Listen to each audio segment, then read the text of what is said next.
We are going now to sing one of Swami Ananda's songs. It's called God's Call Within. And we go always to sing it.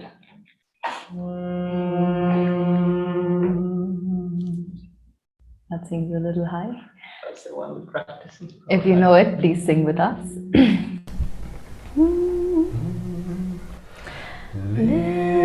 Listen, listen, whispering within your soul, hints of laughter, hints of joy, sweet songs of sadness, of quenchless yearning for the light, for my love, your true home. Long your heart has played the dancer, long you've toyed with mirror's shadows of the treasures left behind you, deep in your soul. Long you plumbed the dark for answers, long you begged from beggars' empty hands. Gifts of life they too were seeking, gifts none could share. Friend, how long will you wander? Friend, as long as you seek your home in a land where all are strangers, love locks her door. Leave to the weak his craven life, to the cowardly his dreaming. Oh, my saint, wake up, reclaim the light, seek the truth behind all seeming. Leave to the weak his craven life, to the cowardly his dreaming. Oh, my saint, wake up, reclaim the light, seek the truth behind all seeming. Turn, turn, turn within, in silence of soul, in cave of love, find my abode. Listen,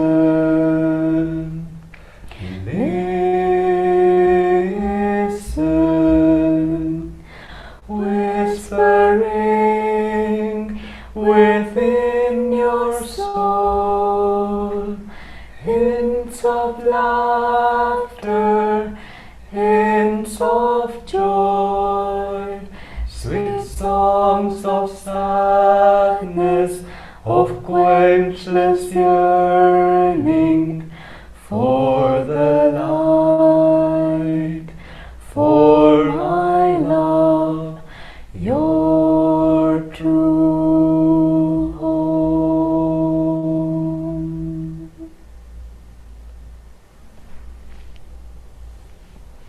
Thank you, Shamini. Thank you. What We were very brave and tried to sing that without the words because we realized a minute before we don't have the words on screen. Yeah. But isn't it a beautiful song? Yeah, and if you didn't understand many of the words, which you probably didn't, we recommend you look it up. It's called God's Call Within, and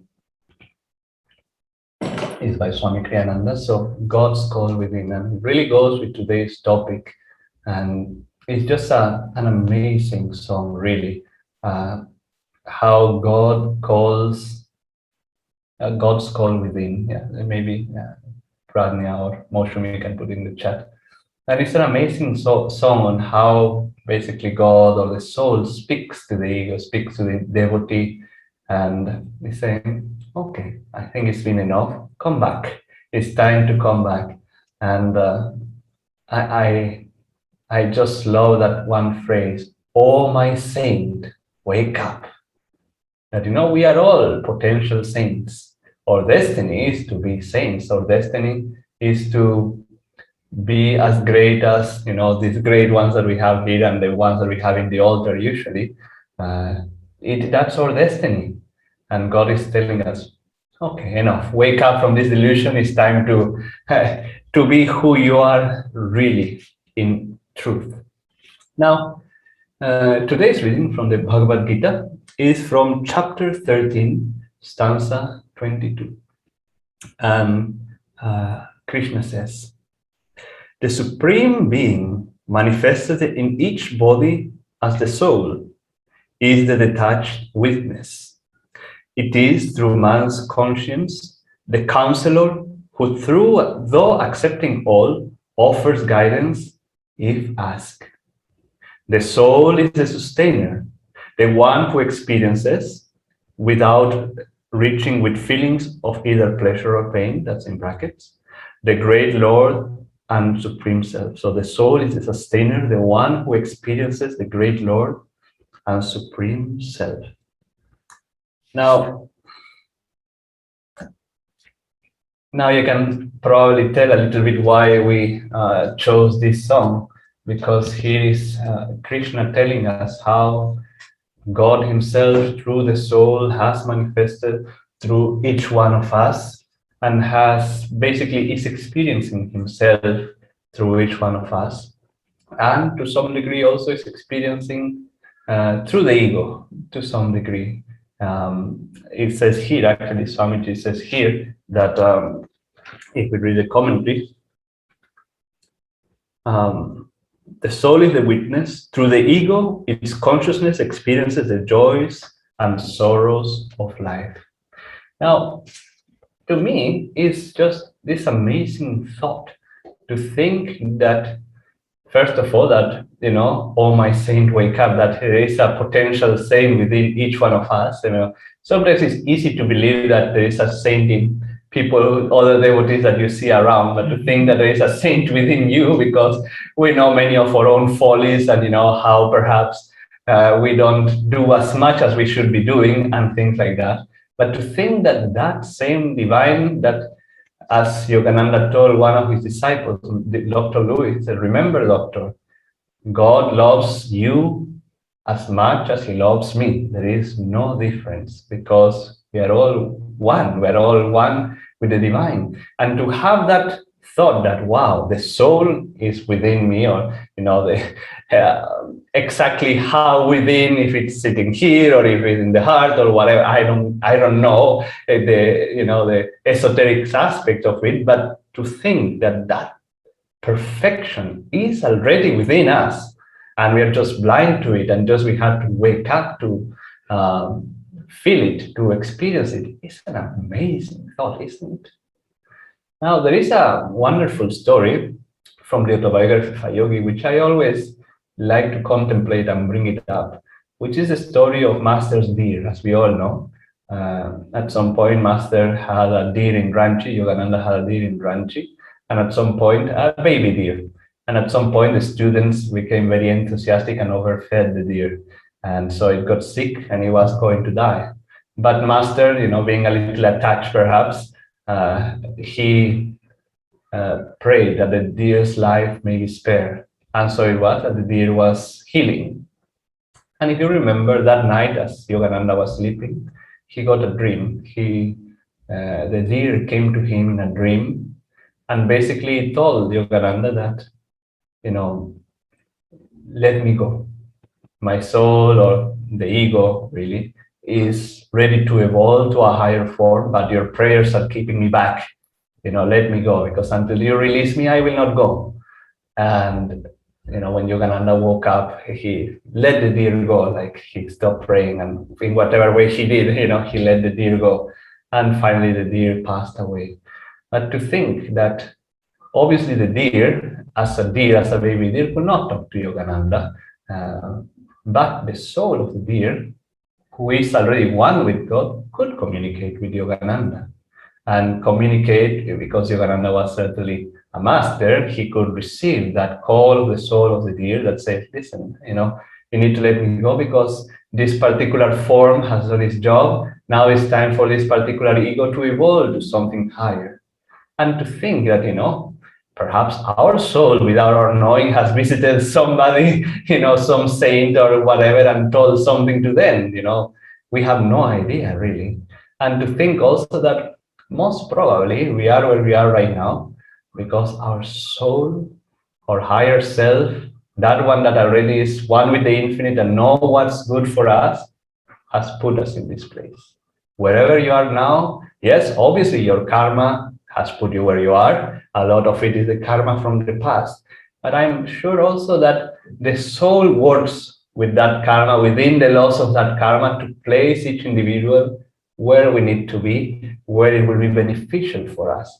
And to think that there is that aspect of ourselves always taking care of us in some way or the other is amazing, isn't it? Because the soul obviously is going to want the ego to evolve, the ego to wake up and find liberation. So what we had to do, really, what Krishna is saying here, we had to cooperate with that call of the soul.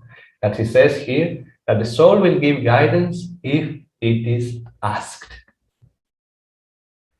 And whenever we ask the soul, it will offer, as the song said, whispering within your soul. If you are in Zoom, I think somebody put the words, perhaps don't read them right away, but he said, whispering within your soul.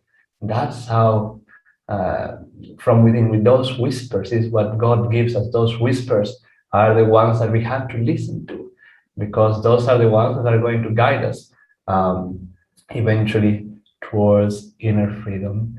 Now, there was another aspect of this that I wanted to briefly mention, that Swamiji in the commentary, as we said, he said that it is the soul who experiences through the ego the ups and downs of life to some degree, but the soul really is unaffected and is kind of a witness. And we have to understand that it is the soul who actually powers our entire being, all of our bodies, 3 bodies, and it is the soul who gave us even the capability of experiencing anything. So the thought came then, well, if ultimately anyway it is the soul who enjoys through the ego, although some of the enjoyments are very low, why not do those things that the joy actually enjoys? Yogananda told us the soul loves to meditate. It is the ego who doesn't enjoy. So why not take some time, or even when you meditate, or perhaps, I don't know how you personally do your meditation, but perhaps take some break throughout the day, once a day, take 5 minutes and meditate for 5 minutes with this thought: I'm going to please the soul. I'm going to do that thing that the soul really loves, and meditate with that thought. And as I was thinking a little bit also, it's interesting to see that this is not the only thing the soul loves. Obviously, it's the highest thing the soul loves when we are able to contact it directly when we go within. But it is said that any good quality that we express it only out of the divine, meaning that if we express kindness, it's just because we are expressing a manifestation of divine love. If we express happiness, we are expressing a manifestation of divine joy.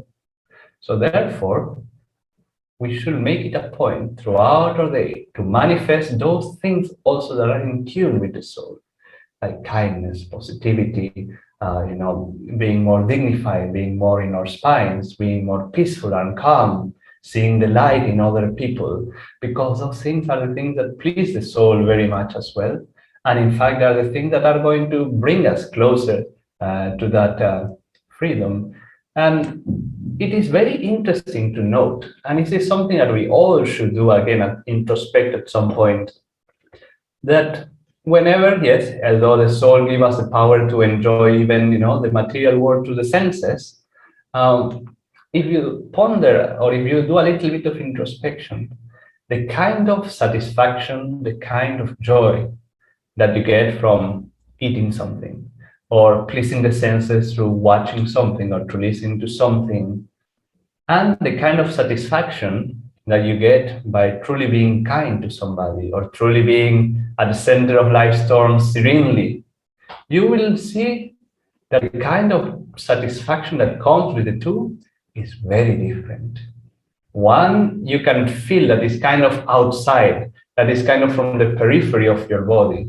The other, you can really feel that is calm, that it is uplifting you in some way, and it is deeper.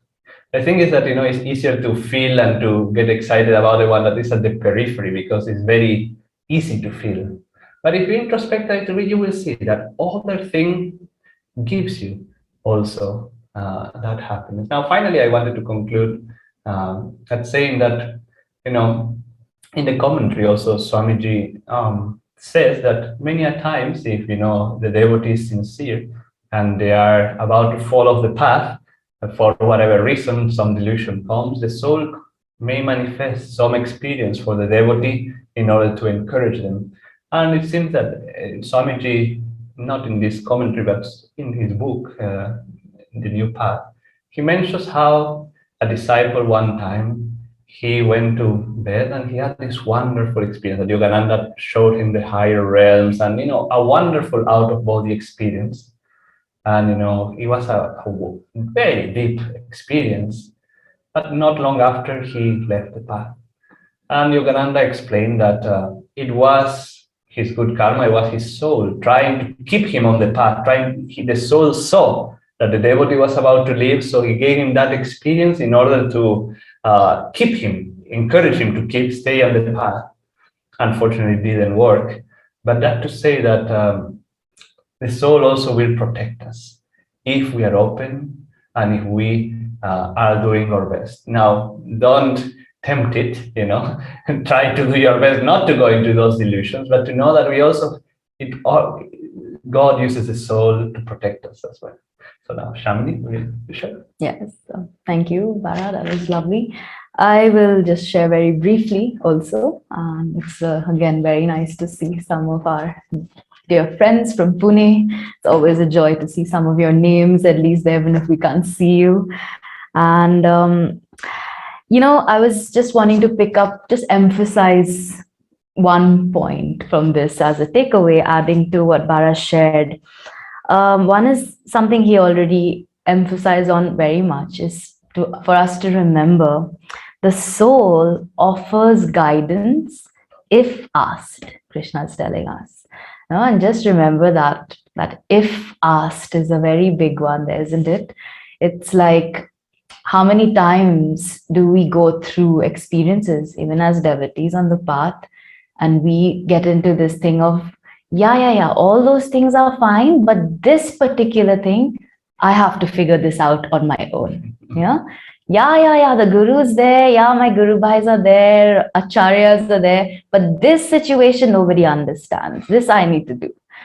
Yeah, and we get into this little thing, and it may be something so small, but really, it's a very big point here Krishna is telling us, no? The soul offers guidance if asked. And there's this beautiful story from Swami Kriyananda, as we have known him, one of our books, told by a devotee, which again, I also have been, as Bara was saying, he's often liking to say this story and contemplative master. This is one I often say. So if you're from the online community, some of our friends are here, you might have heard me say it.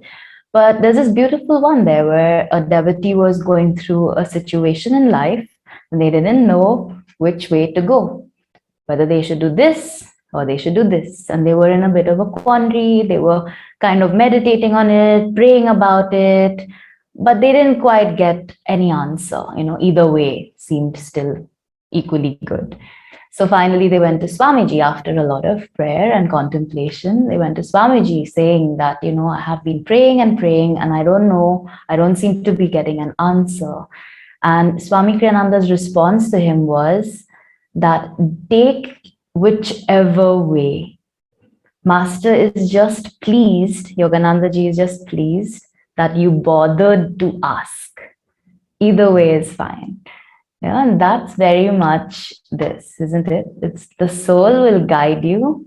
And in fact, the gurus, Krishna, the force of the divine will be with you if we bother to ask, if asked. If we don't do it, then we are already putting ourselves in a little bit of a problem there, aren't we? We're kind of shutting ourselves off from the light just with this very simple point. And the second part, which for us as devotees, is very important for us to remember, it is the soul who experiences. The soul is the one who experiences. So for us to remember, where have we had this experience of a soul? All of us, all 20 of us who are here today, have had this experience. When did we have this? When we first came on the path. It's what brought us on the path. The soul came out and said, hey, listen, listen. Oh, my saint, wake up. And what are you doing? And all of us responded. And that's what brought us to the Guru, isn't it? And now we're here. And now it's not enough, though. It's not enough for the soul to do all that work for us. And then for us to hope, okay, for the rest of our lives, that is just going to carry us. No. Now, as we go deeper on the path, it is very important for us to remember this from Krishna. If asked, first of all, and then the soul experiences, we also have to receive, we also have to listen very carefully. And sometimes for us as devotees, as we go deeper and deeper on the path, it's very important to remember this aspect, that we have to take moments, we have to take time. Life, the gurus, the spiritual path, life itself for everyone gives plenty of lessons all the time, plenty of opportunities to learn. So many things we're learning all the time, every day. But if we don't take a moment to integrate those experiences, and yes, in our meditation daily, that's one way to interiorize. But what Bara was also talking, one is to experience it on this level, and you're just kind of, okay, I'm learning things and so many things are happening. But we need to now go a little deeper also and take this moment, to experience some of the lessons a little bit deeper within us. So for us as devotees, after a few years on the path, it's very important to listen to that guidance, which is saying, take a moment, interiorize this experience now. Take one day and just be alone if we can. Take few hours, just be alone. Be with me alone, the Guru tells us, And try, even if it's just a little bit, because if we don't take that time to just internalize, interiorize those experiences, what happens is it stays on the periphery and we're not able to go deeper as we go forward on the path. So this is just one thing for us to keep in mind, introspect a little bit, And Krishna here tells so beautifully, if asked, and then the soul is the one who also experiences it. First, he gives us the answer, and then he is the only one who can experience everything, all the joys, all the upliftment that we're seeking. So we need to just give that little chance. And that's a very important reminder for all of us as devotees to keep in mind. So, Om Namo.